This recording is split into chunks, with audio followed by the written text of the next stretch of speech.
Bellafrica ASBL, en collaboration avec le club socio-culturel Iraghi et le projet de lutte contre le sida à Charleroi, vous présente une pièce de théâtre dans le cadre de l'éducation en famille et à l'école. Quand l'amour paternel ou maternel étouffe des enfants dans un laisser-aller, on doute que l'éducation, qui est la base de réussite, ne soit entravée. Le résumé de la pièce théâtrale. L'amour se répète poilu où se cachent les plus grands mensonges, les plus grandes trahisons, car un sentiment étouffe le bon sens. C'est une histoire qui se passe dans une famille. Un homme et une femme, il y a des garçons et des filles. La convoitise est à son comble dans cette famille. La femme est capricieuse et veut protéger ses fils qui, en grandissant, deviennent capricieux comme elle, et le risque de devenir des délinquants plane sur ces garçons très gâtés par leur mère. Le père garde une emprise sur les deux filles qui s'attachent à lui, plus et le respect que ces deux filles portent sur leur papa va leur porter une grande chance dans la vie.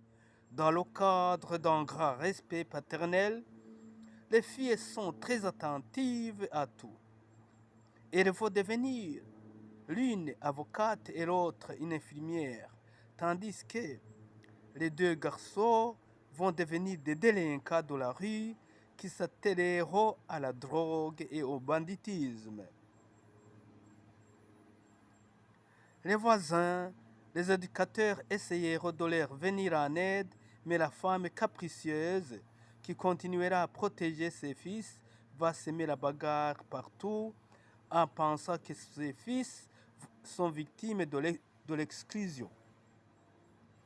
Pour éviter le débordement, les voisins qui cherchent la tranquillité vont consulter la sécurité publique, la police nationale qui va emprisonner les deux adolescents dans une prison.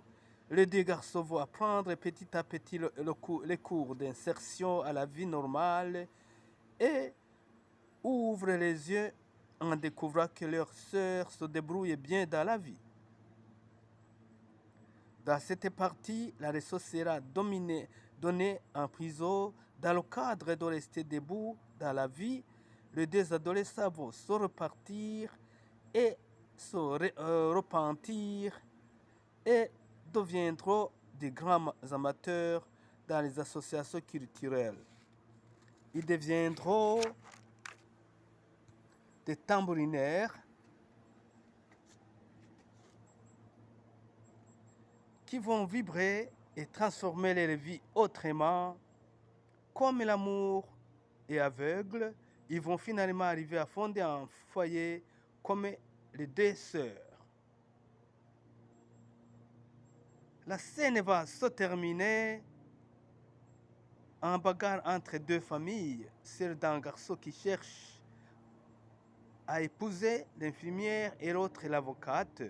Le papa croyait que ses fils ont pris comme épouse des filles provenant d'une famille ratée, dont une mère qui se drogue comme ses fils, et le papa de la fille qui croyait à une insulte comme lui, qui a bien éduqué ses filles.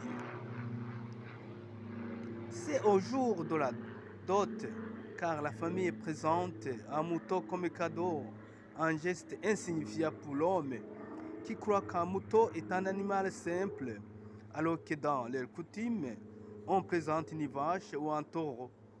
Et pourquoi pas des taureaux quand la fille est fonctionnaire. La bagarre va dégénérer et la fête n'aura pas lieu. Désormais, les deux familles vont se haïr, tandis que l'amour de les enfants se renforcera et ils décident d'aller vivre ensemble malgré la haine entre les familles. Comme l'amour aveugle les esprits, les deux jeunes vont décider de se marier et partirent vivre ensemble malgré une haine aveugle qui venait de naître entre les beaux-parents. Finira aussi le mariage de deux garçons repentis à la vie normale.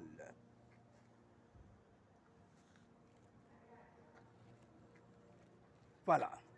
Dans la première partie de l'éducation manquée, on va l'écouter après.